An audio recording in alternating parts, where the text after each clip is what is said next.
Dan Belanda tak pernah menyangka bahwa kebijakan politiknya itu justru menjadi tonggak awal kebangkitan bangsa Indonesia untuk bersatu melawannya.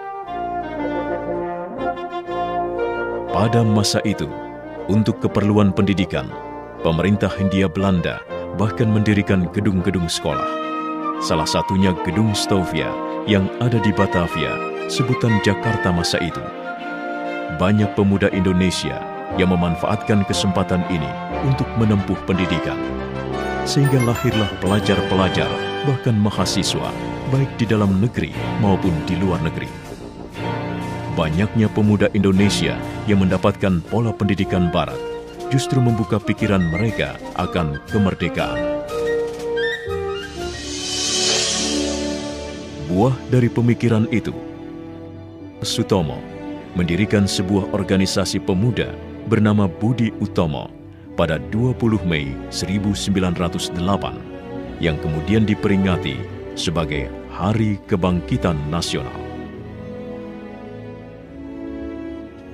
Gaungnya terdengar hingga ke seluruh tanah air dan menginspirasi lahirnya organisasi-organisasi dan partai baru seperti Sarekat Dagang Islam yang menjadi Sarekat Islam pimpinan Cokroaminoto, Partai Politik Indische Partai oleh R.M. Suwardi Suryaningrat atau Ki Hajar Dewantara, Cipto Mangunkusumo, dan Dawas Dekker.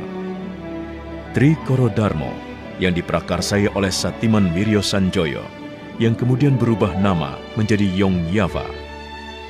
Dari timur lahir Yong Ambon, kemudian Yong Celebes, Sekar Rukun, dan pemuda kaum Betawi.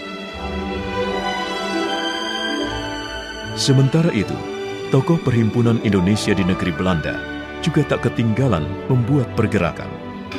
Pada 15 November 1925, diadakanlah pertemuan yang dihadiri oleh Yong Yava, Yong Sumatranen Bon, Yong Ambon, Yong Bataksbon, pelajar Minahasa, Sekar Rukun, dan peminat perorangan untuk membentuk panitia Kongres Pemuda pertama. Kelanjutan dari pertemuan itu adalah terselenggaranya Kongres Pemuda pertama pada tahun 1926.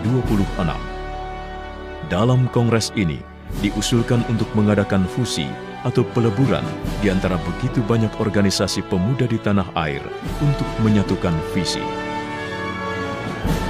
Belum adanya kesepakatan mengenai pembentukan fusi organisasi mendorong diadakannya Kongres Pemuda kedua. Kongres yang diketuai oleh Sugondo Joyo Puspito ini diselenggarakan pada 27 dan 28 Oktober 1928 di sebuah rumah di Jalan Keramat 106 Jakarta yang dulunya berfungsi sebagai tempat pondokan dan tempat berkumpulnya Yong Yava. Sebelum putusan Kongres dilaksanakan, W.R. Supratman memperdengarkan lagu gubahannya yang berjudul Indonesia Raya lewat ayunan biolanya. Inilah saat pertama kalinya lagu Indonesia Raya, lagu kebangsaan Indonesia, dikumandangkan di hadapan publik.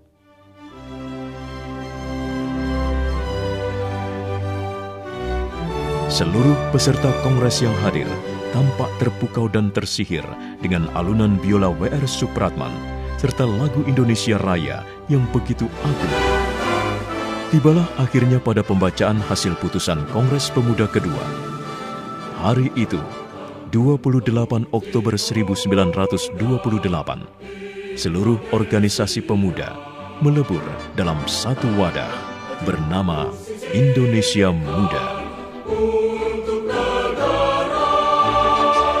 Hari itu, 28 Oktober 1928, Perhimpunan Pelajar-Pelajar Indonesia, Yong Yava, Yong Sumatranen Bon, Yong Bataksbon, Yong Islameten Bon, Yong Celebes, Yong Ambon, Sekar Rukun, dan pemuda kaum Betawi melebur menjadi satu, Indonesia Muda, dan tersatukan oleh satu ikrar bersama, Sumpah Pemuda.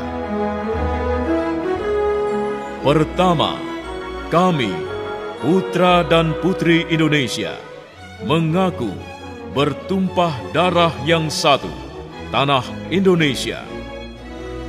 Kedua, kami, putra dan putri Indonesia, mengaku berbangsa yang satu, bangsa Indonesia. Ketiga, kami, putra dan putri Indonesia, menjunjung bahasa persatuan, bahasa Indonesia.